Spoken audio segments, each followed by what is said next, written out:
Guys, pumasok na yung tubig guys. Ano?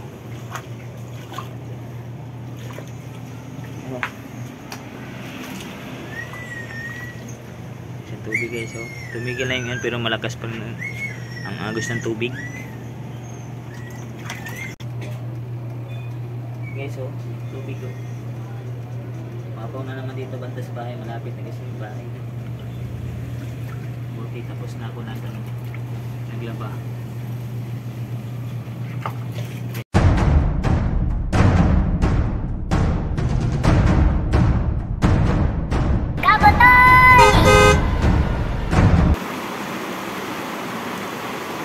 Hello guys, good morning. Ayan, magandang hapon at umaga sa inyong lahat.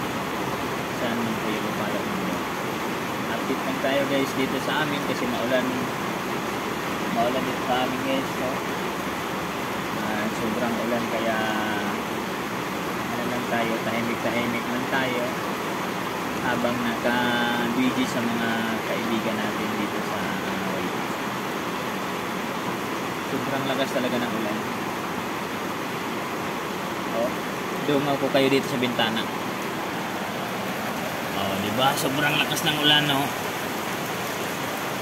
Yo, may nagaano pa ng palayan, no.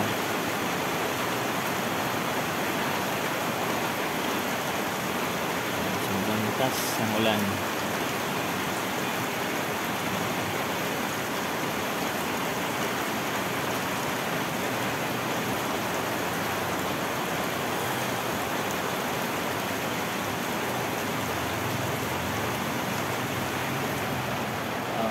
Lakas ng ulan guys, kaya dito lang tayo sa bintana nakadungaw habang nanonood sa mga kaibigan natin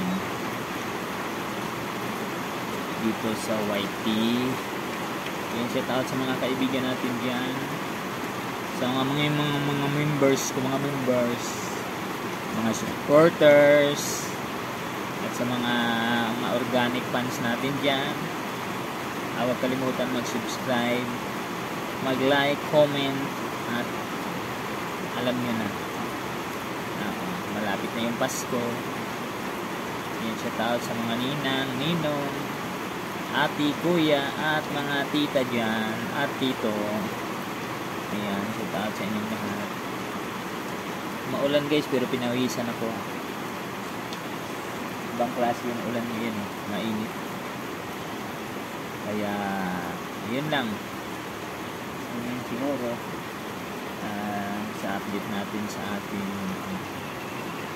channel. Ingat na lang tayo ha, kung may masamang panahon, ingat na palagi,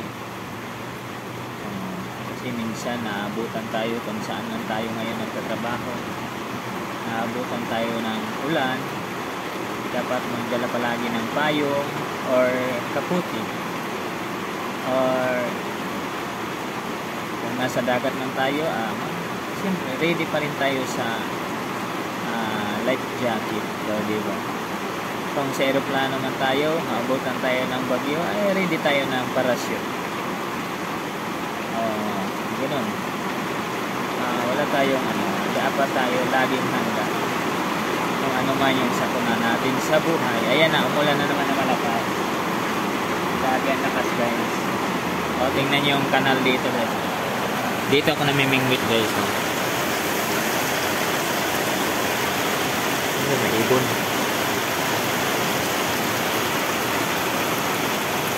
Diba? Dito ako namingwit. Sa sunod na araw may isda na naman dyan. Dadayo na naman yung isda dyan kasi umangat na naman yung yung tubig. Tumaas na naman yung tubig. Ayan, mamingwit tayo maya-maya. Maya-maya sa susunod na linggo. Diba? Lakas ng ulan, no? Lakas ng ulan. Ayun, may nag-aayos pa doon ng sapalay, oh.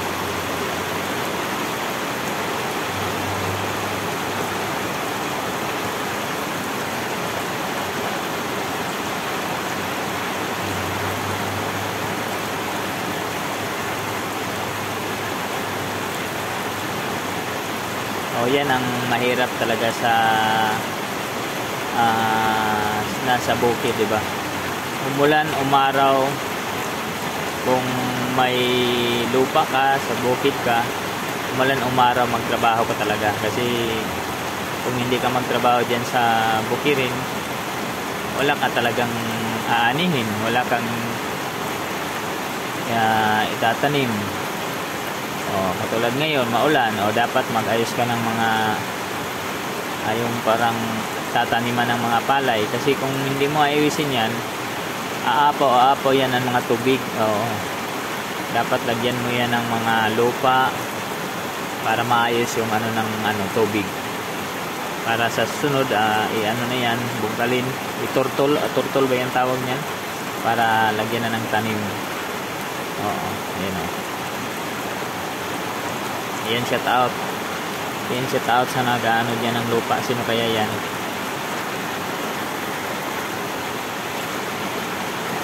Perfect bahay namin yan.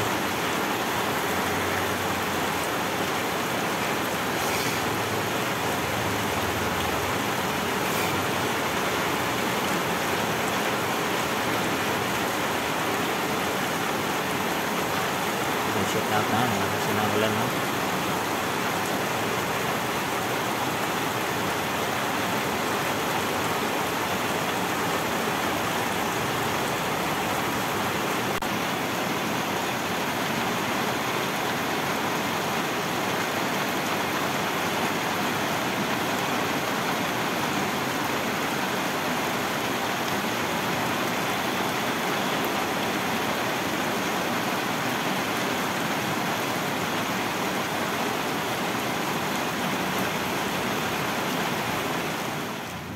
Ayan, tapos na yung ulan, no?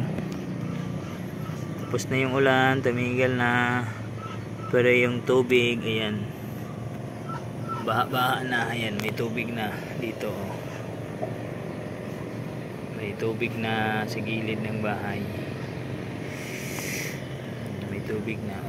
Tapos na yung tubig.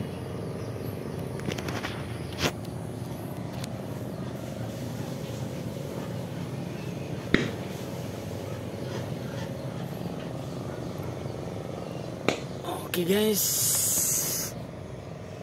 kaya hanggang dito na lang. Maraming salamat sa lahat na nakasuporta sa ating channel Kabutoy Uri, at huwag kalimutan mag-subscribe at pindutin ang bell button para updated sa mga bagong video. Bye bye po, ingat po ang lahat, love you all. Ano pa hinihintay nyo? Pag like na, share, comment, yun lang.